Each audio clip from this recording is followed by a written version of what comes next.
Assalamualaikum warahmatullahi wabarakatuh. Kami dari kelompok 3 akan mempresentasikan hasil diskusi kami, yaitu berjudul Desain dan Implementasi Antena Dipol 1 GHz. Next.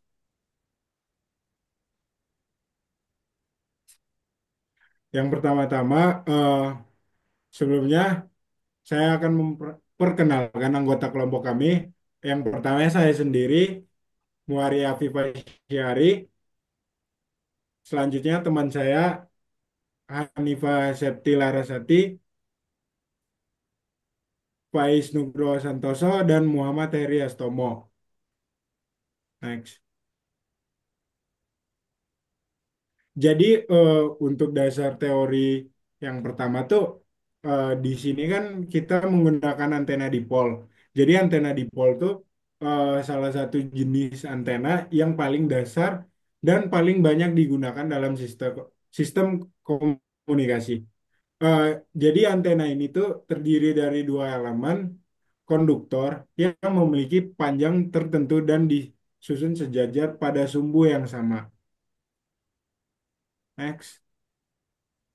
Selanjutnya tuh ada beberapa parameter utama untuk desain dan implementasi antena dipol 1 GHz. Itu tuh ada 5 parameter yaitu rotor loss, bandwidth, pola radiasi antena, gain, impedansi antena. Eh, yang pertama retur retur loss itu tuh retur loss tuh itu ukuran dari sebanyak daya yang dipantulkan kembali dari antena ke sumbernya. Selanjutnya tuh ada bandwidth, di mana eh, bandwidth itu tuh merupakan rentang frekuensi di mana antena masih dapat bekerja secara aktif. Yang ketiga, pola pola pola radiasi.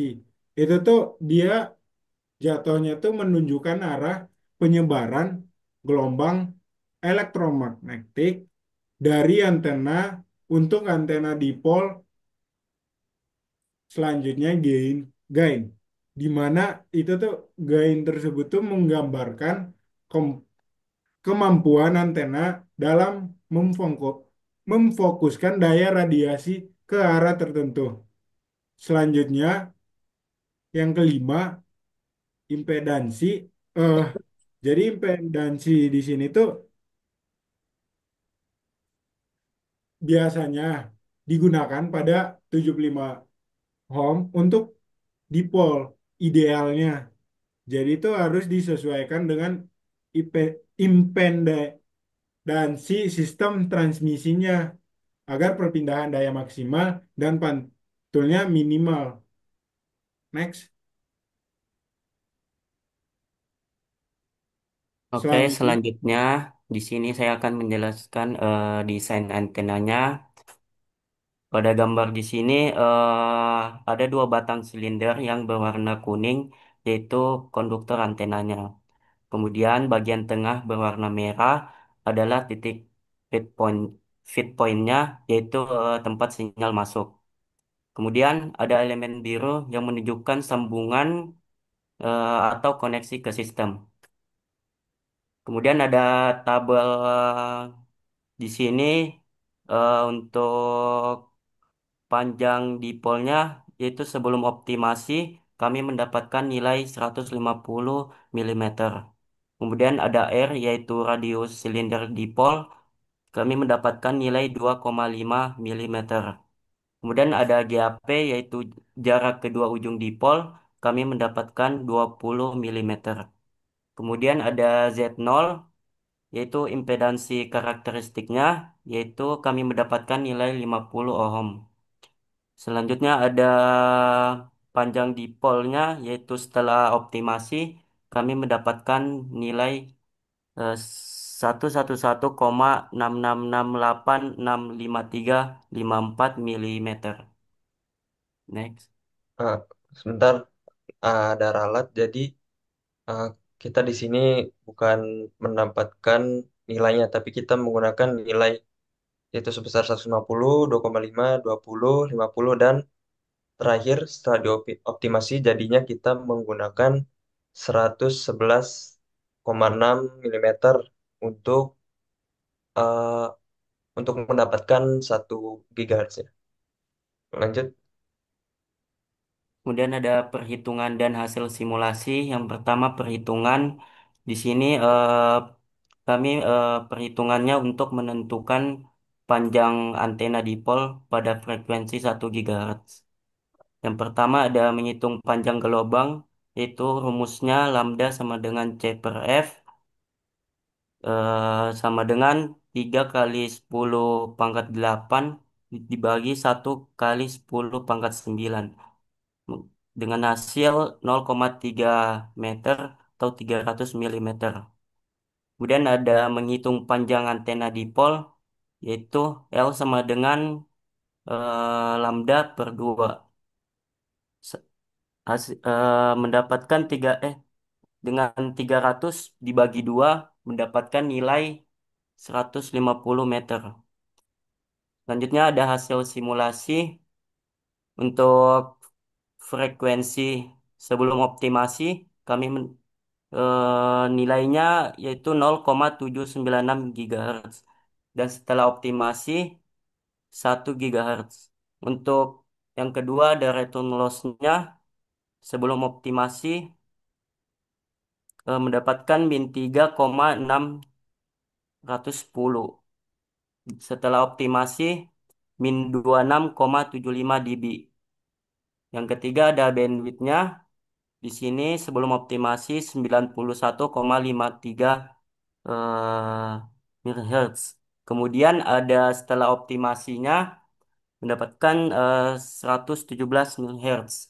Kemudian ada VSWR-nya sebelum optimasi 10,318,287. Setelah optimasi 1,096. Untuk yang terakhir ada gain untuk sebelum optimasi di sini 2,292 dBi dan setelah optimasi mendapatkan 2,064 dBi. Ya, jadi di sini ada kesalahan penulisan. Jadi untuk return loss ini sebenarnya yang didapatkan itu minus 36 dan kemudian untuk PSWR-nya itu bukan 10 tapi 1. Dan perhitungan ini itu menghitung panjang awal yang kita gunakan yaitu 150 meter dan untuk setelah dioptimasi itu jadinya kan 111,6 milimeter. Untuk return loss, jadi grafiknya di sini sebelum dioptimasi itu yang menggunakan panjang 100 meter atau 300 milimeter. Nah, jadi return loss yang didapatkan itu min 36,10 dan frekuensinya itu 0,796 GHz. Jadi sebelum dioptimasi itu belum bisa mendapatkan frekuensi 1 GHz apa frekuensi minimumnya. Frekuensi minimumnya seharusnya 1 GHz. Dan setelah dioptimasi dengan menggunakan panjang 111,6 milimeter itu kita mendapatkan min 26,75 desibel. Return loss-nya ini sedikit menurun setelah dioptimasi, tapi kita berhasil mendapatkan frekuensi minimumnya 1 GHz. Untuk bandwidth-nya, jadi bandwidth sebelum dioptimasi itu kita mendapatkan 91,53 MHz dengan perhitungan yang sini itu nilainya 0,8426 di minus 10 ini. Kemudian dikurang dengan yang kedua, titik kedua, yaitu 0,75107 GHz dan hasilnya sama dengan 0,09153 GHz. atau 91,53 MHz.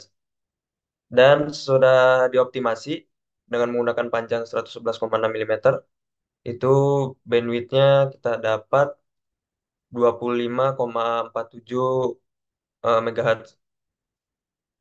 Di sini memberikan fleksibilitas frekuensi yang lebih luas dengan perhitungan satu 1,632 GHz dikurang dengan titik yang kedua. Ini 0,94574 GHz sama dengan 0,11746 GHz atau 117,46 MHz. Untuk PSWR, jadi sebelum dioptimasi, PSWR-nya itu nilainya 1,318 sini. Kemudian setelah dioptimasi, PSWR yang kita dapat itu 1,96. PSWR di sini mengalami sedikit kenaikan namun tetap dalam rentang yang ideal. Lanjut. Pola radiasi, di sini kita belum beresonansi tepatnya di frekuensi 1 GHz, tetapi masih pada 0,796 GHz. Pada kondisi ini, pola radiasi mungkin belum sepenuhnya simetris. Sesudah optimasi, eh, setelah disetel ke 1 GHz, antena menjadi resonan dan menghasilkan pola radiasi yang lebih ideal untuk frekuensi tersebut. Selanjutnya, kesimpulan dan saran, hasil simulasi yang diperoleh di antena dipol CST Studio berhasil menyesuaikan frekuensi kerjanya, yaitu dari 0,796 GHz menjadi 1 GHz. Bandwidth-nya meningkat dari 1,53 uh, MHz menjadi 117 MHz dengan SWR tetap efisien di 1,096 meskipun liter loss-nya turun dari minus 36,10 desibel menjadi minus 26,75 desibel dan gainnya sedikit menurun di 2,064 dBA. Akan tetapi antena tetap baik, menjadi pola radiasi menjadi simetris dan sesuai dengan prinsip kerja antena dipol. Sarannya, yang pertama, kembangkan antena dipol menjadi multiband atau broadband untuk mendukung berbagai frekuensi komunikasi. Yang kedua, tingkatkan performa dengan optimasi bahan substrat, geometrik, dan teknik pencocokan impedansi. Selanjutnya akan disimulasikan di KST Studio. Untuk hasil simulasinya, di sini material yang kita pakai itu chopper analit dengan tipe lossy metal.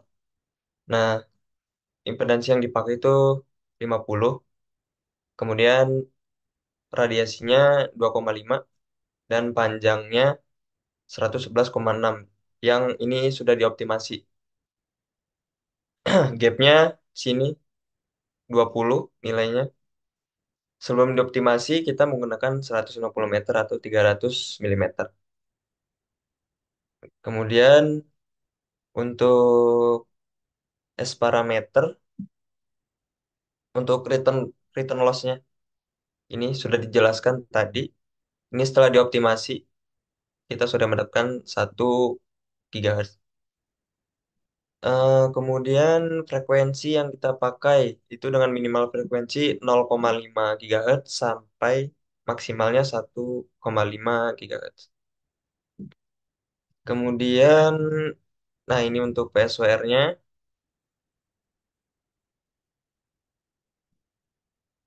Dan ini untuk pola radiasinya. Sebentar. Nah, seperti ini. Jadi gainnya itu sebesar 2,64 dBi. Ini setelah dioptimasi menjadi panjangnya 111,6. milimeter. Cukup ya? Sekian dari kelompok kami. Wassalamualaikum warahmatullahi wabarakatuh. Waalaikumsalam. Waalaikumsalam warahmatullahi wabarakatuh.